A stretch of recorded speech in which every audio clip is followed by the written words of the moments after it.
Critical thinking. Are you guilty of it? We sure hope so. That's where we were last episode. My name is Dan. I'm one of the teaching pastors at Life Fellowship in suburban Charlotte, North Carolina on Lake Norman. And I am with today Josh Brahm, who is our executive producer of Life Talks. But also Josh is an expert at the Equal Rights Institute. In fact, he actually is the founder and president of it. And part of his day job, his real job, his full-time job, is engaging people in conversation about important matters, particularly related to the subject of life. Thanks, Josh, for what you do here at Life Talks and for helping sharpen my iron many, many times. Last episode, we've been talking about some of the signs that we're not engaged in critical thinking. Where we left off last time was kind of this idea where we get engaged in groupthink, confirmation bias, this idea that any new ideas, new information are a threat not worthy of consideration. Yeah. But what are some other areas of critical thinking that may be indicative of someone who's not engaging in it? So I think everyone should learn their logical fallacies. I think this is really important, and there's a lot of really good resources online for this. There's a deck of cards you can get and use as a dinner game with your kids while you're watching the news or whatever. But I'll tell you, there's one of the most popular articles I've ever written. I did a series on logical fallacies, and the first was kind of explaining about it's important for you to know what they are. Spend some time studying, learn the logical fallacies because we make them all the time, and it's it's important for us to. You're only going to know not to do it if you know what it is.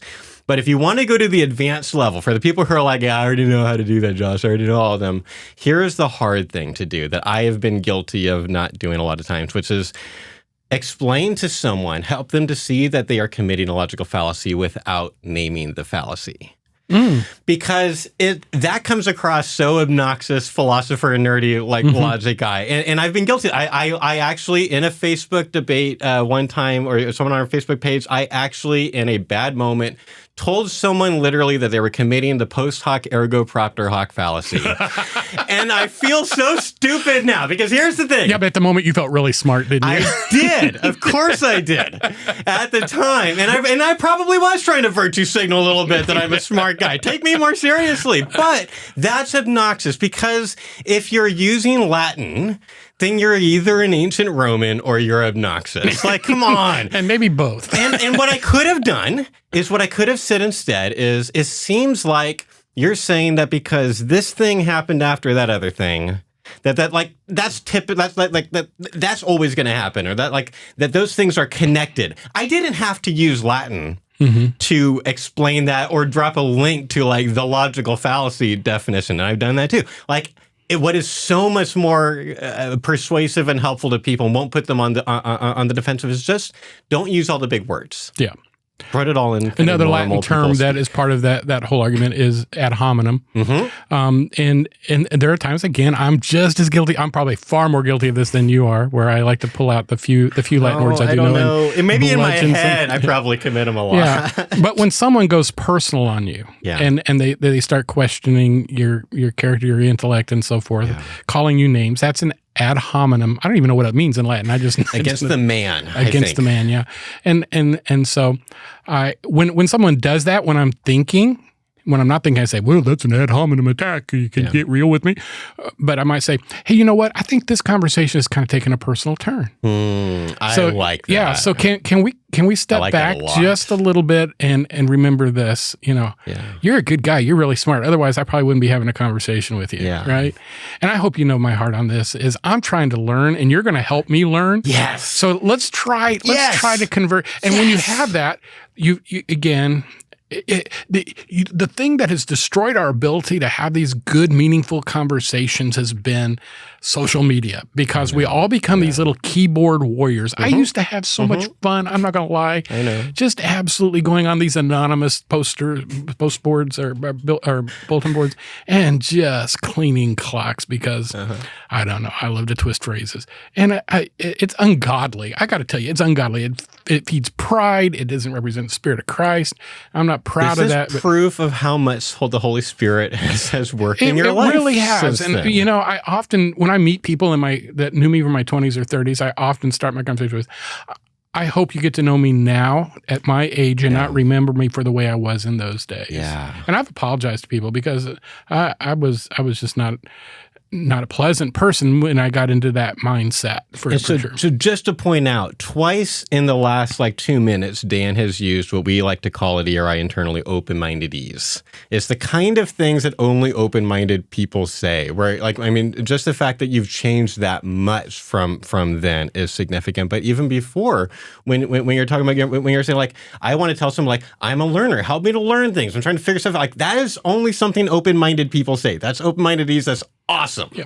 So that actually then the counter of that is this idea that you may not be engaging in critical thinking whenever you revert to this closed-mindedness. Yeah. Well, you're never going to change my mind, which we talked a little bit about last episode. Yeah. But this used to be actively taught theologically, or I won't say theologically, but it would be taught in a context of Christianity. I can remember my dad having a debate with somebody where he wanted to get this bumper sticker for his car. It said, "God said it, I believe it, that settles it." All right. So the debate came, and this is actually an example of critical thinking, where the other guy said, "That's not a biblical response." And my dad what are you talking about? And he goes, "It should be God said it, that settles it. Doesn't matter not whether you believe it." And so they got into this big old long conversation, but we were trying to out fundamentalize each other. Yeah. Who can be more fundamental here? Yeah, you can just absolutely drill yourself into concrete doing stuff like that. I'm more presuppositional than you. Exactly. So, and I'm not saying that, God's word is not the ultimate authority, and that does settle it in heaven and in earth, but it's not a great debate tactic for sure. But when we refuse to consider the other person's argument with some respect of at least allowing them to express it, that may be an indicator that you have reached this point where you're no longer engaged in critical thinking.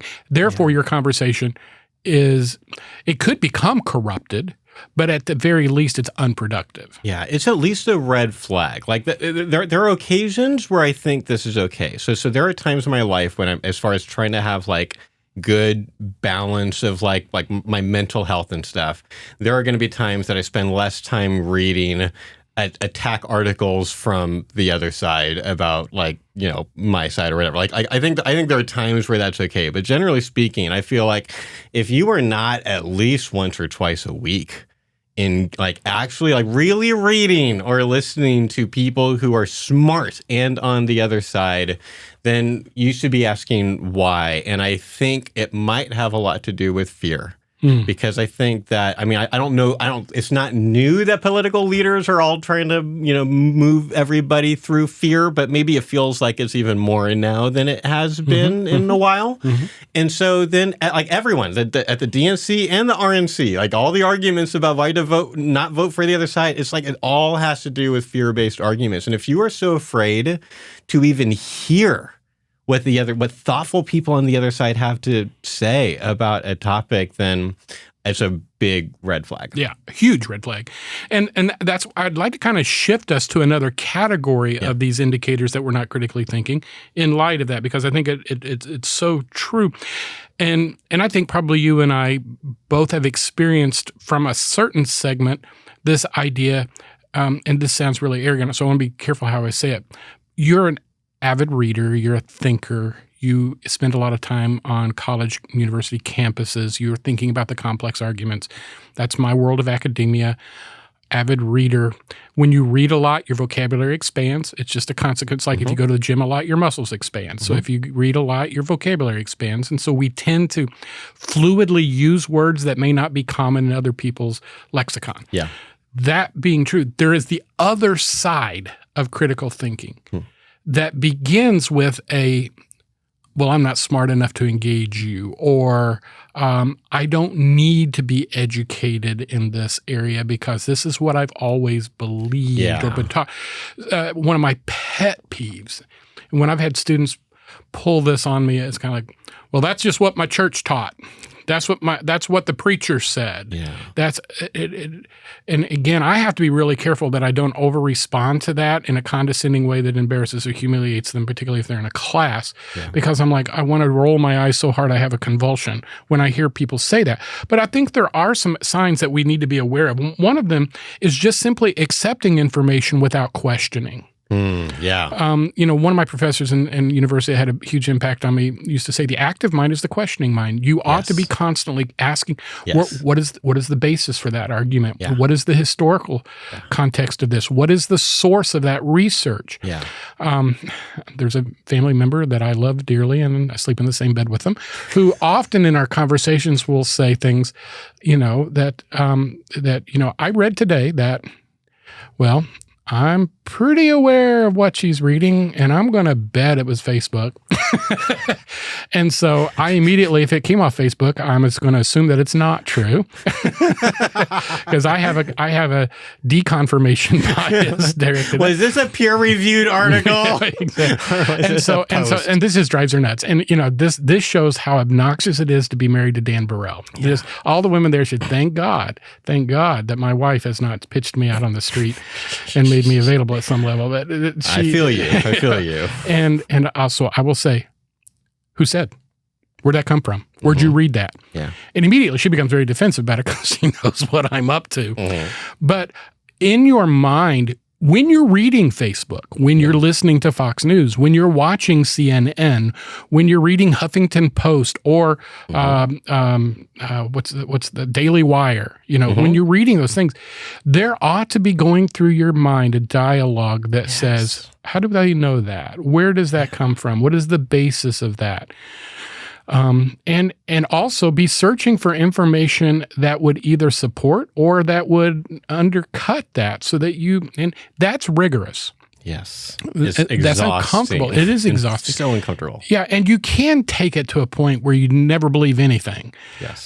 So at some point you are going to have to reach conclusions. But this notion of accepting information without questioning, simply because of its source, I think. Well, Fox News said. Well, Fox News, as we said last episode, spent $980 million trying to. And who was the person that was responsible for that? A guy by the name of Tucker Carlson, who we saw all over the Republican National Convention. And he's interviewed Putin, and he has a podcast, and he seems to be doing quite well on his own, but he literally lost his job because he was putting out on his show information that his own text messages showed that he did not believe, and he was doing it for the purpose of viewership. Now, once you find a pseudo-journalist, he was never really a journalist, who is pundit, that's the perfect word for it, who's doing that, it ought to call into question literally everything they've said or done. Yeah, you don't listen to that person again. They're done. This happened for us with what's that really funny HBO weekly shows? The weekly every last week tonight with I'm not familiar with that one at all. Oh shit! I don't subscribe. With John Oliver. So this is it's like a weekly show. John Oliver is a very liberal commentator, and he's got like a weekly kind of commentator, and it's really funny. Of all the shows, this is like legitimately they make really interesting points, and they have these like kind of long video essay things that they do, and I enjoyed watching it a lot. I'd watch it often because it's like, oh, interesting points. And then he covered a topic that I knew well. He actually covered a colleague of mine. And while he had some legitimate kind of reasonable points, there was also some stuff that was legitimately not true. And I found out behind the scenes that they knew it was not true. The researcher had found out it was not true, and they still did it. Right, and I'm like, man, I really enjoy watching this. But I'm like, I can't go back to it because it's like as soon as you're willing, even for the humor or for the political point you're trying to make, if you're willing to lie or deceive at all, you're not a trustworthy source anymore. Exactly. And some people are willing to give the benefit of doubt to that kind of behavior at the peril of their own accuracy and intellectual credibility, in my opinion. And we make excuses for people we like all the time. We're enablers. Yes. If the pundits of this country, the politicians, and most of the journalists would realize that they are going to be held accountable by an educated audience to the words they say and the promises they make, it would completely change the tenor of the information exchange that occurs on a daily basis on most of our airwaves. But I mean, just to underline that point quickly before you move on, this is not original to me. I wish I remembered who said this, but I'll never forget. Is Christians especially need to be so much more careful about the conspiracy theories that we push, because for us, we're actually breaking the 10 Commandments when we do this. We are bearing false witness against our neighbor when we just repost stuff without fact checking that like tears someone down. Like we do this all the time, and it's not okay. Yeah. Oh, man, you got one. Let's go. Because social media, I have friends that do this. If you do this, shame on you, frankly. But I don't know for sure this is true, but I'm going to post it just in case it is. Yeah. Oh, my goodness. You dare. Yeah, I don't know for sure my best friend's having an affair, but just in case that is, perhaps we all ought to keep an eye on him. How would that go over? Once you plant that seed, it takes hold. Yeah. Just watch the VeggieTales rumor thing. Like even kids are taught this. It doesn't even have to be deeper than that. Yeah. Well, and if you start posting that kind of stuff, to me, nothing you post any further.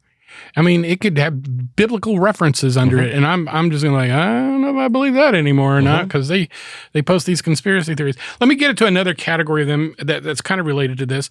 That's an over-reliance, and I'm even saying in some cases a reliance on intuition or gut. This is something I face in, and this hand in hand goes with this emotional reasoning. Yeah. So I get accused of this sometimes, of being almost emotionless in my pursuit of logic. And there is a danger that God created us with a dual system of fact and feeling, heart and head, those things. And all of us, I think if we're honest, and some of it depends on which part of our, which lobe, our right or left lobe fires more frequently or easily.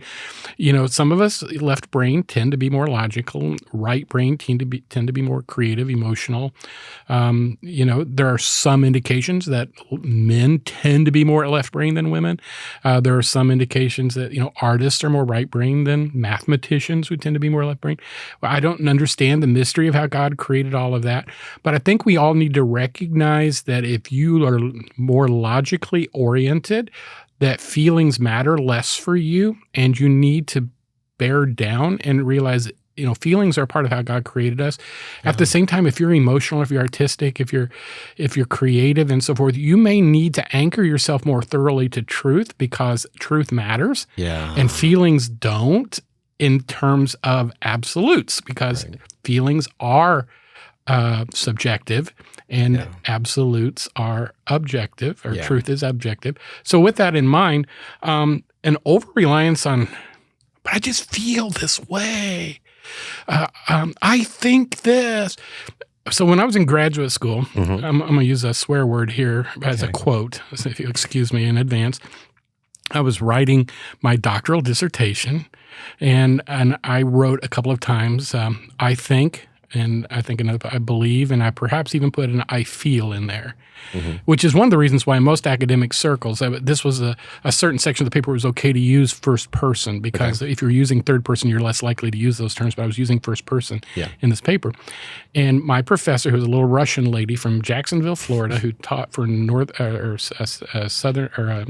Southeastern University in big red ink, because this is before computers and notations, she wrote, I don't give a DAMN exclamation point underlined 3 times what you think or feel. And that was a very direct way of correcting that, because in a dissertation the research drives everything, and boy, I went through and removed all the subjective terms. When it relates to truth arguments, we have to anchor our feelings to truth. Yeah. If you have an inclination toward feelings that feel very strong and feel very true to you, I think you have to be really, really careful. Yeah. So a good friend of mine, but he all his life is conservative. He's African American. No, he's not even. He's African Bahamian. He's not even an American citizen. But he told me one time, and I just love this guy. He's a great guy. He goes, man, if I'd been an American, I'd been pro Obama. I was just so excited to have a person that looks like me become the president of the United States.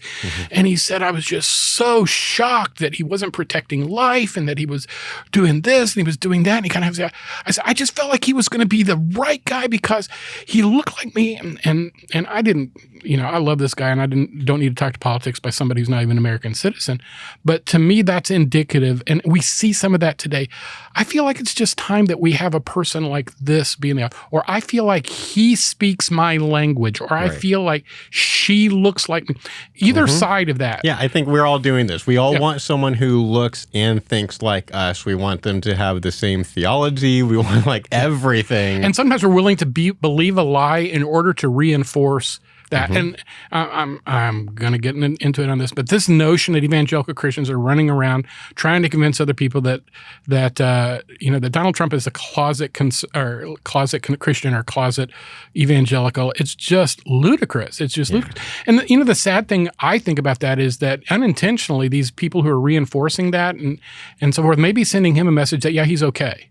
That he's okay. And he himself has said, I've never repented of my sins because I've never done anything I need to repent for. Yeah. Those are his own words. I'm not making those up. I saw that clip again recently, so, actually. So the reality is, I've voted for non-believers many times. And if you're going to vote for a non-believer, you don't have to make your vote count more because you have convinced yourself he is a believer. We need to be honest. Move away from the feelings and at least be honest. Yeah. I'm setting aside my values on this, and this, so I can support this person because I see them as a matter of the lesser of two evils. Now, I strongly disagree with that argument, but at least you're honest about it. Yeah. So here's like the slight nuance that I'll try to add to that because I basically agree. But is that, and this is where it gets really tricky, is that there is some value to intuition. That in the end of the day, like when we do philosophy, we are using thought experiments with people and trying to get them to think about what's in the end between these two ideas, which one makes the most sense. And in the end, after you get through enough arguments, in the end it kind of becomes a war of intuitions. And it's like what in the end makes the most sense of the world around us, given all of these intuitions. And so it's like there's value for intuition. It's like I want people to be in touch. Like if your conscience is being violated by something, like of course you should be paying attention to that. But usually I think people are paying way more attention to the emotions than the logic. And so this is where I think Jonathan Haidt talks about the example that I kind of resonate with. That's like everyone with their thoughts and feelings is kind of like someone riding an elephant, and it's like you think that you're controlling the elephant, and the elephant is the feelings, and it's like, and you're the logic, and you're like, oh, I'm so logical, and it's like you have no idea. As soon as that elephant is not with you, kind of can point you, if nothing else, by having you stop listening to the other side or whatever. And so we got to be careful how to balance both. I agree fully, and that leads me to the last thing. And I know we're over time, so when we keep it really short, but this idea everything must be logical or everything must be emotional driven is black and white thinking. Yeah. And a lot of times we'll talk about I prefer to use binary thinking. There are more than two options. Yes. Not everything is black and white. There's a huge spectrum of gray. Yep. Not everything is neatly packaged. God knows I don't. Yeah. And so we have to move away from, often when I'm trying to solve problems and mediate with people and so forth, I'll say, let's look for a third way. Yeah. Now, theologically, I'm going to push for the black and white every single time because I think compromise in theology is the death knell of theology. But politically, relationally, we're all going to compromise every day. And sometimes conversationally, we need to understand that not everything is as clear to other people as it is to us. And other people, for a variety of reasons, the woman who has been raped is going to look at some things differently than I do. The man who was the man who who was beaten as a child by his father is going to look at things differently than I do because of ours. So we have to understand the world is not neatly packaged in black and white, right or wrong, up or down, north or south. And if you only think in those terms, you may feel really comfortable in the security of black and white thinking, but it's not the reality of how the real world functions and processes information. So, and with that, we are way out of time. Josh, has been fun. We're going to continue this conversation on another angle. And as always, we want to thank you for listening to us at Life Talks. Please tell your friends about us. Share us if you would on your social media feeds. Leave us a review if you would. And until next time, thanks for joining us here at Life Talks.